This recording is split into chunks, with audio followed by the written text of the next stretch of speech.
A play fake. Young goes deep middle. He's got Jerry Rice. Touchdown 49ers!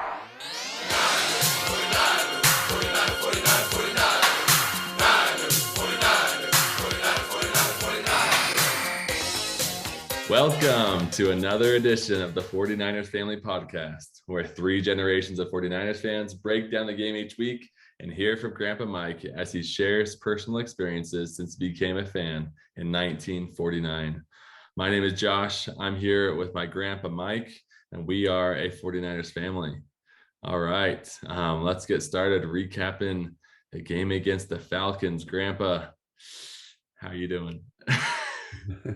Well, Josh, as you know, maybe a lot of our listeners don't know, the 49ers set my mood. When they win, my whole week is just in heaven, and when they lose, I'm just down in the dumps and, examining the game, what went wrong, and I take it way too hard. And I've done this for a very long time. I wish I didn't, but it's just who I am, and I'm just really a great dedicated fan. So I've had a depressing week. We've, lost to these teams we should beat, and it just frustrates me because I know at the end of the season, if we make the playoffs, and I pray we do, the seeding will all, we're going to be on the road and seeded sixth, or, it just makes it harder when we lose to teams we should beat. For sure. No, I feel you. And you're telling me it doesn't get any easier because, man, I feel you not only for these 49ers games, but as I've mentioned in other podcasts, other episodes, I'm also a big BYU Cougars fan. That's my college football team. I also had a rough week. So it was like left hook, right hook. So it has been a little bit of a tough week, and just, man, what a roller coaster of a season thus far. Like you said, losing the games that we're supposed to win and winning the games that we're maybe supposed to lose. And the injuries keep stacking up. We'll talk about that, but let's talk about the Falcons game, because it did feel like one of those games once again that the Niners kind of let it get almost out of hand and didn't have enough of a response to stay in the game. There's just things here and there, and I want to get your thoughts on the game overall, but man, the Falcons kind of out 49ered the 49ers. We to me, one of the measurements is passion, and the coaches are to motivate the team and get them ready. We went and spent a week at the Greenbrier in West Virginia to maintain, the players' body clock to the East Coast time zone, which we've done in prior years, and it's helped us, especially at the early kickoff. And obviously didn't work this time.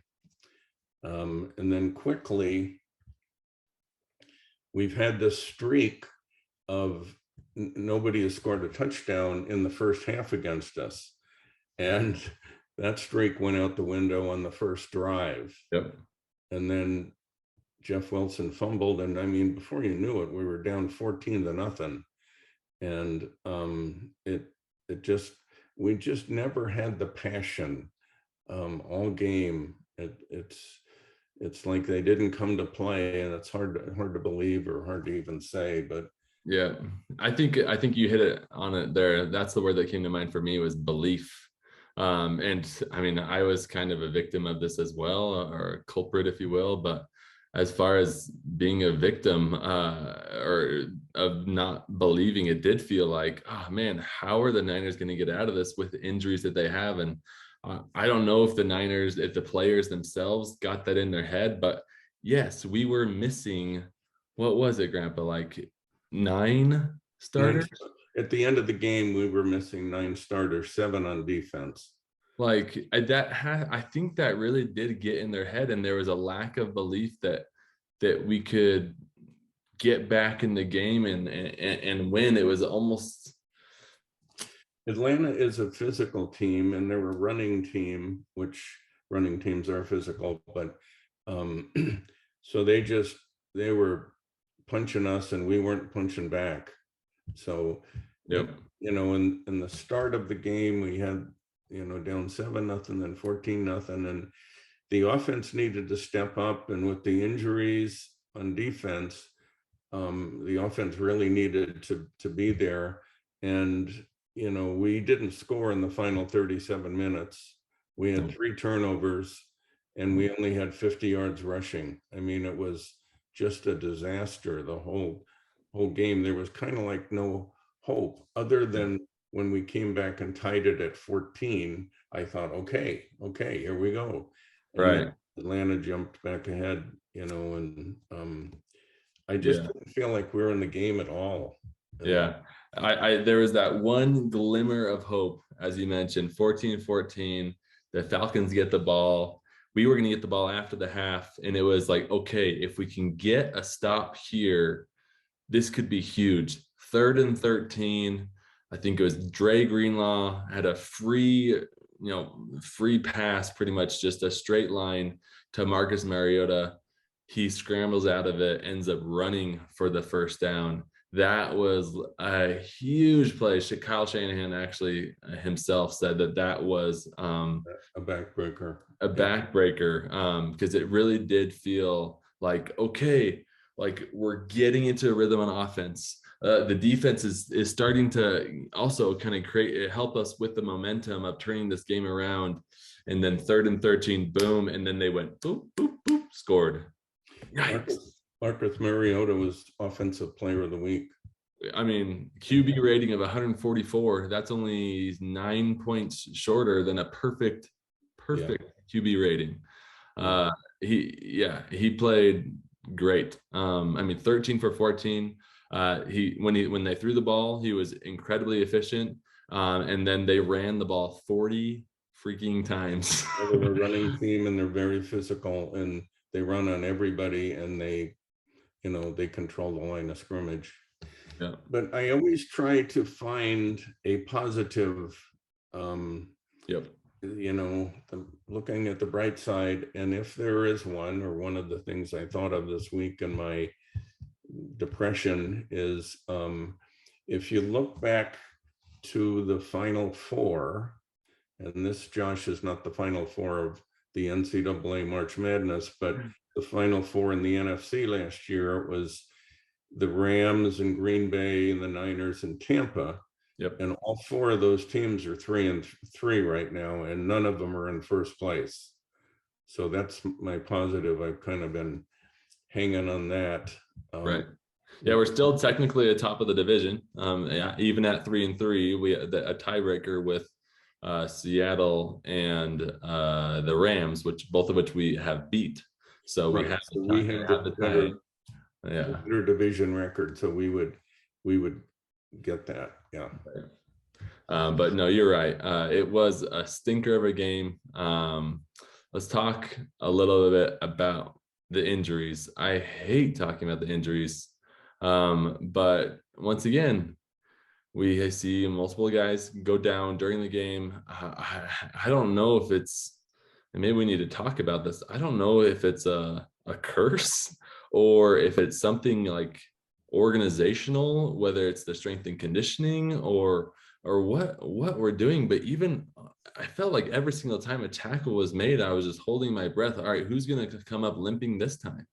And sure enough, Charvarius Ward goes out, tweaked his groin a little bit, seemed a little bit like the Nick Bosa thing of he didn't pull it all the way, but he didn't feel great either. So rather than make it worse, he held out, which hurts obviously after losing E-Man on one side and now Charvarius on the other. Not that Atlanta is a passing team, but the team that we're going to talk about here in a minute come to town on Sunday is a passing team. But I mean, in additional guys, Mike McGlinchey and others going down. Yeah. I don't know the answer. I know the team doesn't know the answer why these things happen. There's lots of speculation, some being one of the things the players have concentrated on in recent contract negotiations is less practice time and less hitting and less pads. And I don't know if that, we all of a sudden play a game and we're hitting somebody and we get hurt. But the 6 years that Kyle Shanahan has been here, we have been one of the most injured teams in the league. Right at this moment, we're dead last. And as far as injuries are concerned, I have no idea why it happens. I don't know what to do to prevent it. It's just excessive. And, we've got Trent Williams and Elijah Mitchell and Mosley, and Jimmy Webb has been out. Bosa just missed a game. Eric Armstead was out. Trey Lance. I mean, it just goes on and on and on. And we have a very good team. We could win the Super Bowl, but not with these injuries.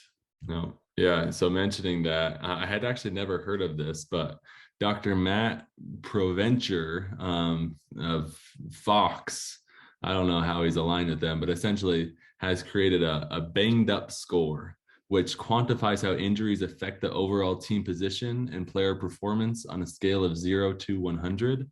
The number one team being the most healthy, and then the bottom team being the most injured. The Niners are the most injured team, at 32nd out of 32. Arizona is right in front of us after, and then New Orleans, Denver, Giants, Baltimore, Rams. Fortunately for the undefeated team in the league, the Philadelphia Eagles, they are the most healthy team. So they are just firing on all cylinders. It's going to be very interesting to see if they can really take this thing all the way. There's a lot of question marks around them 2 years ago, when Doug Peterson put in Nate Sudfeld in that last game instead of keeping Jalen Hurts in there, and essentially got himself fired. But here they are 2 years later, undefeated. That's going to be one to track. But seeing the Niners at that bottom of that banged up score, the most injured team in the league, I hate seeing that. Yeah, it's I mean, to win the Super Bowl, you need to have some luck, and that it's the schedule, it's injuries. As an example, this week we're going to play Kansas City, and I won't get ahead of us here, but it is paramount that this game be in Santa Clara and not in Kansas City. I've been to Kansas City, and I mean, you can't hear yourself talk. Yep. It's very, very difficult place to play. So at least the game is in, it's a home game for us in Santa Clara. Yeah. And the injuries we do have some people coming back, and they don't let you know exactly who's going to play.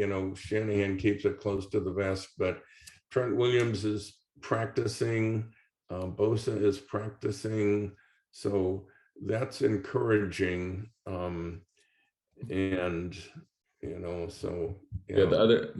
other two that you didn't mention, because you mentioned Bosa and Williams, which is huge, but also Jimmy Ward, as we mentioned last week, and it seems likely that he will play with a club on his hand. Today he was practicing and even trying to catch some balls with a club on one hand and the glove on the other. And then Jason Verrett, also saw some film of him today moving much better and like sprinting rather than just kind of moving.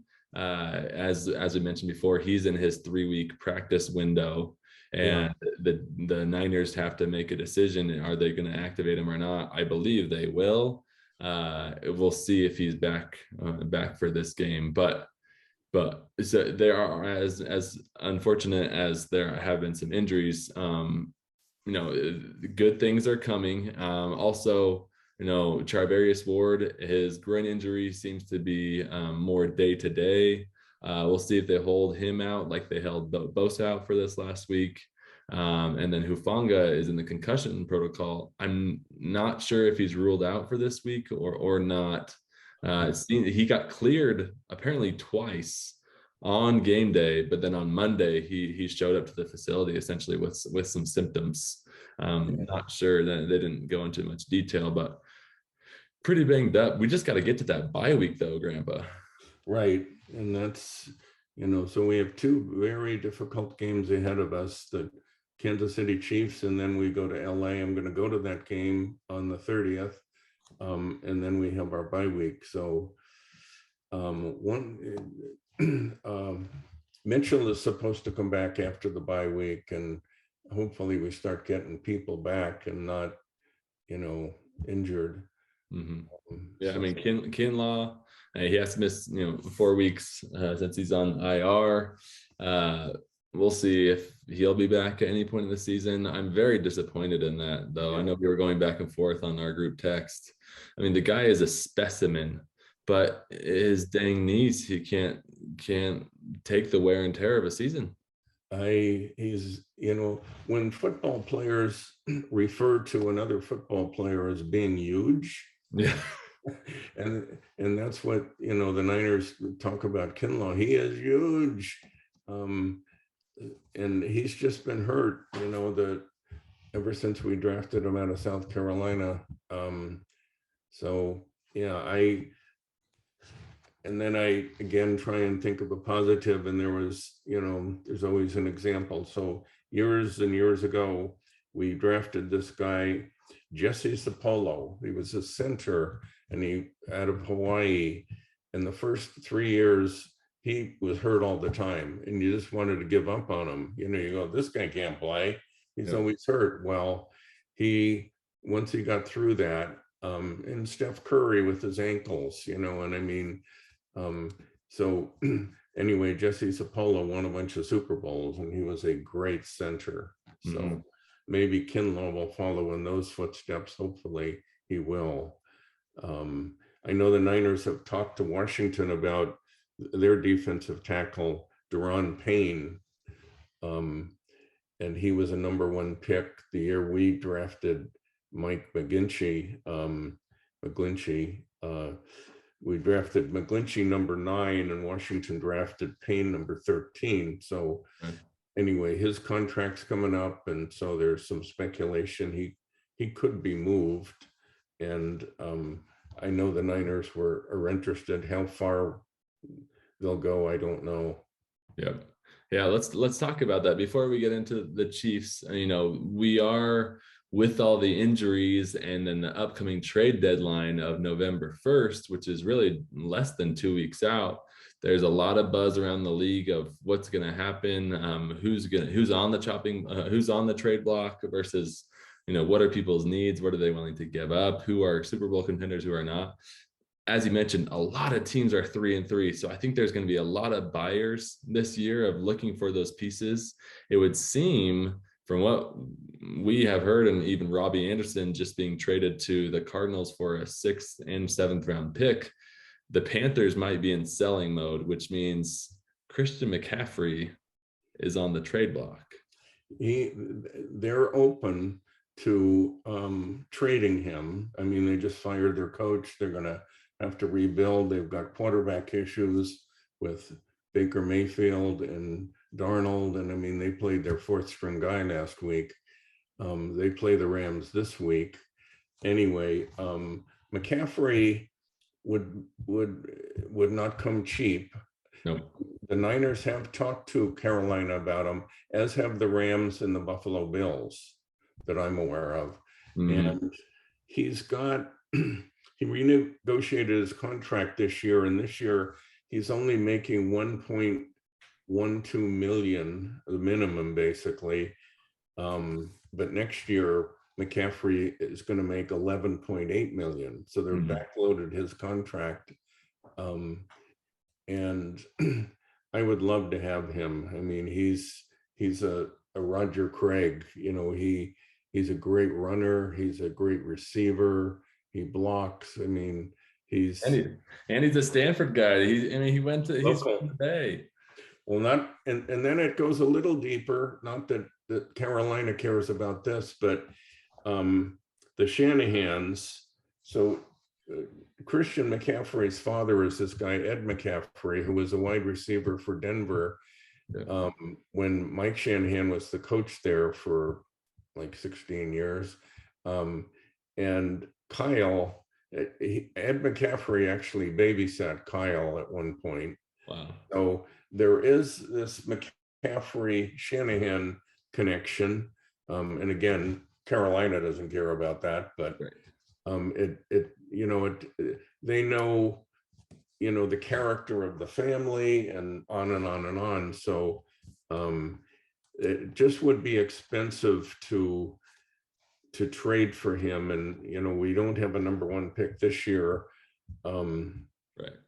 But and the Rams, they don't have a number 1 pick either, and Buffalo doesn't want to give up a number 1 pick. So we're in our last 10 days. Now, last year, remember what happened right at the end, and the Rams kind of scare me. They went and got Von Miller. Yep. Right at the end of the leading up to the trading deadline, who did nothing, and then all of a sudden, bam, they got Von Miller, and that was a difference maker. So something's going to happen, and who knows what, but it just builds with the excitement.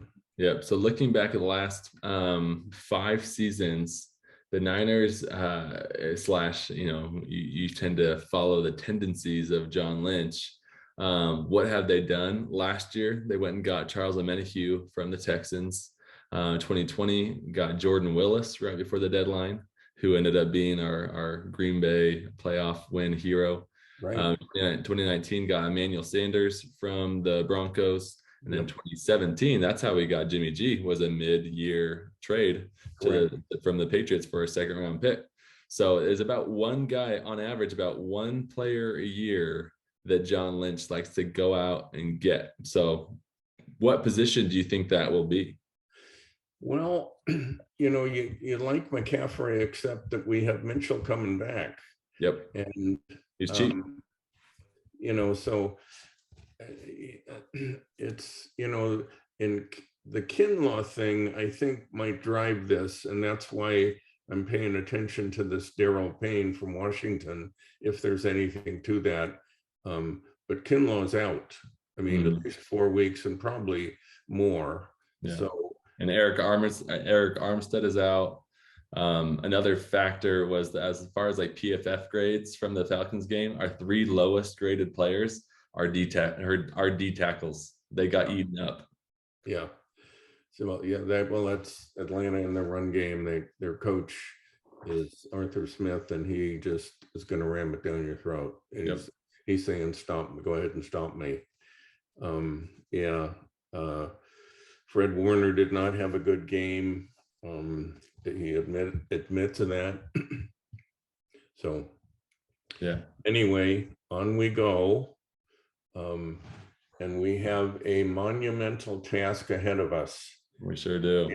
Kansas City, they scare me to death. They can just, Mahomes came out of Texas Tech, and he was the 10th player picked that year. And what a find it was for Kansas City. What a find. So this game that was at home, it'll be a 1:25 or 1:30 p.m. kick.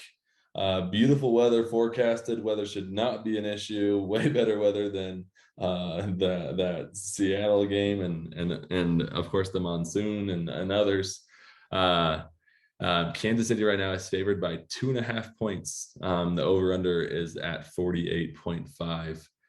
That line is way closer than I would have ever imagined. I know there's some home field advantage baked into that, so about 3 points, so about a 5.5 point swing on a neutral field, which there is no such thing.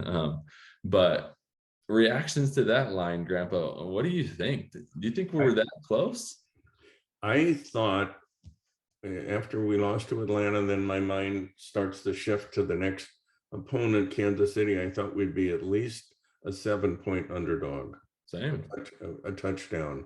I was very, very surprised and a little happy that we were only a 3-point when it opened, and it's now 2.5. So the experts say it's going to be close. And I like that because Kansas City really does scare me. They can throw that football. They're not as good as they were a couple of years ago, but they're still very good. And yeah, Mahomes is, and Kelsey and their wideouts, and they don't run real well. But they pass, and Mahomes can throw on the run. He creates time. And my vision is, Bosa's going to be running all over the place, and he's hard to bring down. But another encouraging thing is we played Kansas City in the Super Bowl 3 years ago, and we really curtailed them the first 3.5 quarters. Until there were 6 minutes and 13 seconds left. We had a 10-point lead, but we really they scored 21 points in the last 6 minutes. Right. But we held them to 10 points the first 3.5 quarters. And so that scheme worked. Yep. So it gives me some hope. But we have some tough games. We seem to play better when it's tough, and we don't play with the passion we need to have against the little sisters of the poor.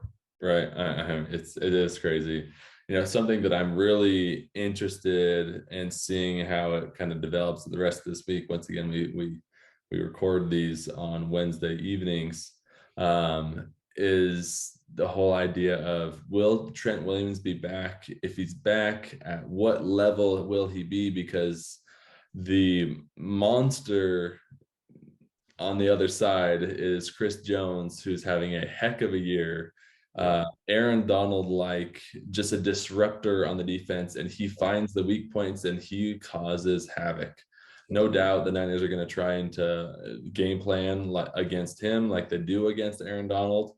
But besides him, it's a pretty soft defense, honestly. Yeah, they let people move the ball. They're not the team they were a couple of years ago. Yeah. So let's see here. I was looking at this earlier, and I always game plan. I look at what the coaches look at, and that is, what is the weakness of our opponent? In Kansas City, allows 356 yards a game. They're ranked 18th in the league. So they're, and passing yards, they're ranked 27th. Mm-hmm. So they give up 266 yards a game against the pass. So they're good against the run, but not good against the pass. So it tells me we're going to pass. Yeah. We'll see. These things always don't work out like this, but often they do. And but Kansas City has got a great offense, and their defense is just middle of the road. Yeah, it really is. It's going to be interesting to watch, because I agree, and this will come out in my game score prediction. I was surprised to see that 2.5 point line favored to the Kansas City side. Mm-hmm. I think it should be a little bit more, but it is one of those matchup things that if the Niners at home with some players back, they could stay in this game. And maybe I have PTSD from the Super Bowl, but I would not be surprised if it is close at the end of the third quarter. But what scares me about Kansas City and watching them this year, as well as once again the Super Bowl, is that they talk about belief. They believe they can score in 30 seconds. And frankly, sometimes they do. And so what scares me is that fourth quarter, can the Niners keep up with the Chiefs? Yeah. Well, I think a lot of it's going to come down to Mooney Ward, who played for Kansas City. He certainly knows them. As long as he can play, He has a slight groin injury, came out of the Atlanta game. As long as he can play, I think we'll be okay in the fourth quarter. I I also wonder about, they've got it's kind of a tight end game. Travis Kelce against George Kittle. So I think Kittle's going to have a great game. I think they're just going to, because there's all the speculation each year and, who's the best tight end. And so it would be great if Kittle could really bust out here. It would be But when awesome. you mentioned just a minute ago about Kansas City scoring that Buffalo game last year, the end of it, I mean, that's what what when I'm remembering and I'm going, oh my goodness. Yeah. So that game was so crazy. This time around, the Bills ended up, in the win column. And it was way lower scoring. I didn't actually get to see the game. I was keeping track of the score, but way lower scoring than I would have expected. What was what? And the game with the Bills Chiefs just last week on the Sunday. Yeah, they just, the defenses stopped each team. So it wasn't just a track race. And I was glad to actually see Buffalo. I'd like a new guy, and I was rooting for Buffalo. And Josh is, boy, is he good. He is so good. He takes such change. I'm comparing him to Trey Lance and at a very early stage, but Trey Lance has gotten hurt, not only the ankle, but last year he played in 2 games and he got actually hurt in both games. So that worries me. But the Buffalo guy is just, he's wild. He's wild. He's going to hit you. And, they've kind of always taught the quarterback, slide, get down, don't get hit, don't get hurt. He's a different breed. He hurdled the guy. He hurdled one guy. It's crazy. But yeah, it is interesting. Like I said, I think we all as Niners fans have PTSD of when we think of the Chiefs. We have flashbacks to that Super Bowl. But I am very fascinated to see how this game ends up. As at home. It's we're gonna get some guys back. I think we'll be able to move the ball, and it's just going to come down to that fourth quarter. As far as your game prediction, your score prediction, Grandpa, what are you feeling? Well, I feel Kansas City is going to win. That's the first time I've said it this year, but I feel they're going to win. Early in the week when I start to compile all this stuff, I was so upset. I said they were going to win 31-10. Oh my God. It'll be like that, but my pick would be Kansas City. Okay. All right. I hope it's not that bad. I hope it's not that bad. I am also, for the first time this year, I'm going to predict a Niners loss. Not that I don't want them to win, but as far as predicting the game score, I think it's going to be 28-21. And that last touchdown is really going to come in that fourth quarter for the Chiefs. And I'm kind of, I'm testing. I want to see the Niners show up in that fourth quarter. I am a little concerned about our fourth quarter offense, and I want this to be a big game. So I would not be surprised if it goes, if it's closer, but I'm going to say Chiefs 28, Niners 21. Okay. When the odds makers say 3 points, 2.5, but 3 points, I always, interject the kicker. It's going to decide this game. So it could come down to a late field goal as well, but yeah, those are just guesses. Yeah. Well, it should be a good one. It should definitely be a good one. And then as far as getting into your story and other tidbits and thinking about the Niners, the other, I feel like there's a couple prominent quarterbacks that have gone from the Niners to the Chiefs. One being the GOAT, Joe Montana. The other being the more recent, Alex Smith. So a little bit of a connection there.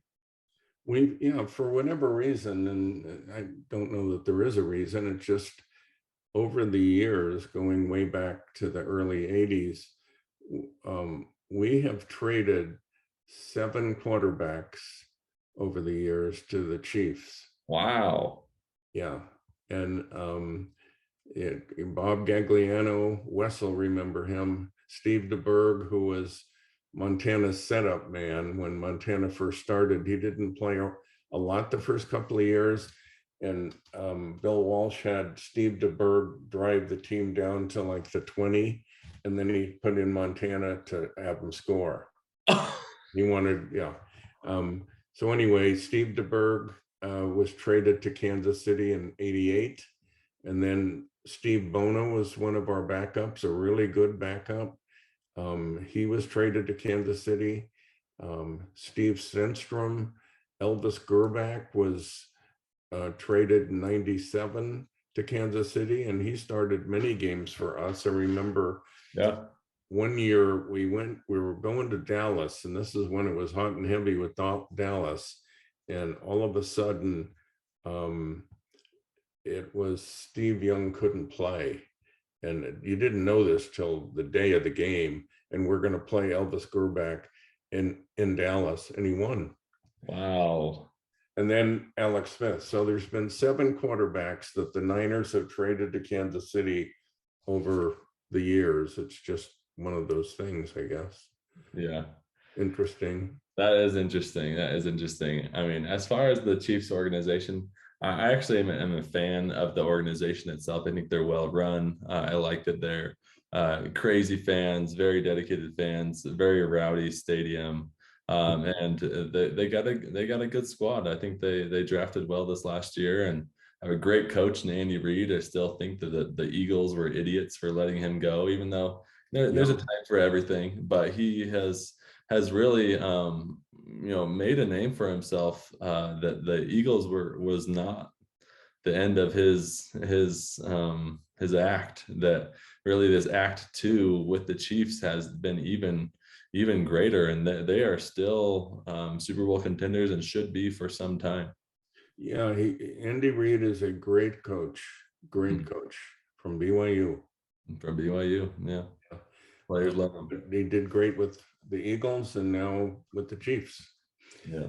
Just a couple of quick facts about Kansas City that people maybe don't know. And so the AFL was formed in 1960, and they had 8 teams. And the Chiefs, actually, the first year of their existence in 1960, they were the Dallas Texans. Huh. So they played their first year in Dallas, and then they moved to Kansas City. Wow. So that's always interesting, and you have to be old to know that.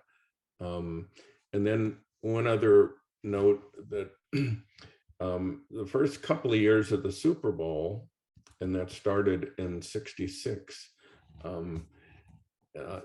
There wasn't a name for the game. They were calling it the AFL, the NFL championship game, and it just had different names every year. And after about 5 or 6 years, Lamar Hunt, who was the owner of the Kansas City Chiefs, his little boy was playing with a ball, and the ball was in a box, and it was called a Super Ball. And that's where the name Super Bowl came from, was derived from this little kid's ball. and so Lamar Hunt suggested that to the league, that we start calling this the Super Bowl. And it was like Super Bowl VI before it really had that name. And that came from Lamar Hunt. That's really cool.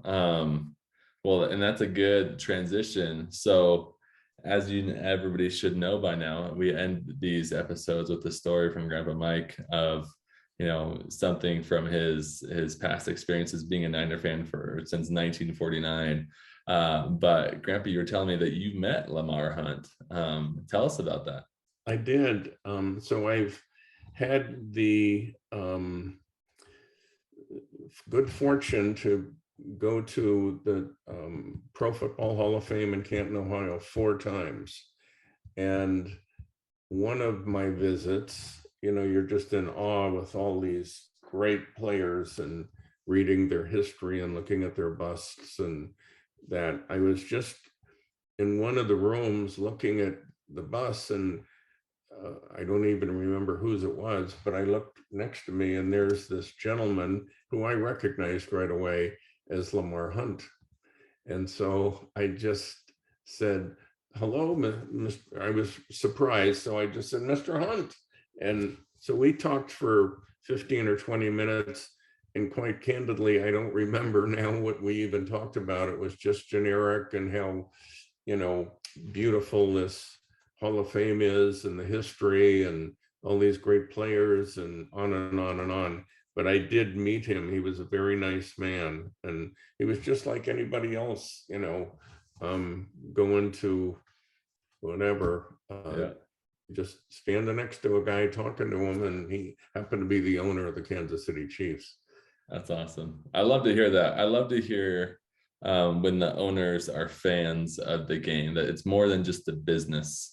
Even though Jerry Jones is crazy, that guy is so passionate about his Cowboys and football, etc. There's a bunch of owner things going on right now in the league. And the Broncos just got bought for $4.65 billion by the Walmart family and a couple others. And I know at the end of the day, it's a business, but I also love to hear the stories of when the owners just love football. Yeah. And there's many. I mean, the Rooneys in Pittsburgh, they started in 1920. They were one of the original teams, and they were, Mr. Rooney liked the horses, and so he was a big gambler, I guess you'd say. And so he made a lot of money on the horses, and that's how we bought the team. Wow. So that's how the Steelers were bought. The 49ers were bought by the Morabito's, Tony and Vic Morabito, and their father was in the shipbuilding business. And my dad told me this story way back when, that Mr. Morabito would turn over in his grave if he knew what his sons did with their inheritance. And later, just one other quick little note. So my dad taught at St. Ignatius, he taught at Gonzaga, he taught at Santa Clara, and other places, but he taught at St. Ignatius High School in San Francisco. And Vic Morabito, who was the younger of the two brothers, my father had him as a student, and he wasn't doing well. Oh gosh. So Tony came and spoke to my dad and said, what can we do with Vic's grades? And my father said, I suggest he open a book. So that's before they bought the team. But I loved that reminder. Yes, he opens a book. That's awesome. His grades might improve. Yeah. So there's a lot of passionate owners, and it's this business is, I mean, all the teams are worth billions now. Oh yeah. Well, even they said, as I mentioned, the Broncos just sold for a record, $4.85 billion. Yeah. And they said that even that was at a discount. It's probably worth $6. And a tremendous job in developing and marketing the league. I mean, it's television, and now they're, these games that are in London and these other places, there's lots of meaning to them. there will be a team in London someday. They just have to figure out the travel and some of those things, and the foreign exchange of money and on. But that's why we're going to London all the time, in Mexico City. It will become an international game. Yeah, no, it really is the last thing that it's lacking. I mean, it owns a day of the week here in the US. It is, leaps and bounds more popular eyeball wise than the other sports. So it's very crazy. But soccer rules Europe, Yeah, and other, really, the rest of the world. yeah. So it's going to be very interesting to see how/when American football, yeah, it will be. But that's why we do these things. There's more and more games in London, and they're building a base and creating this fan interest, and then there'll be expansion, and we'll be making road trips to London. Yeah, it should be interesting. Yeah. All right, well, that'll do it for another episode of 49ers Family. We appreciate everybody tuning in. We appreciate you listening, and of course, and also, as always, appreciate any feedback.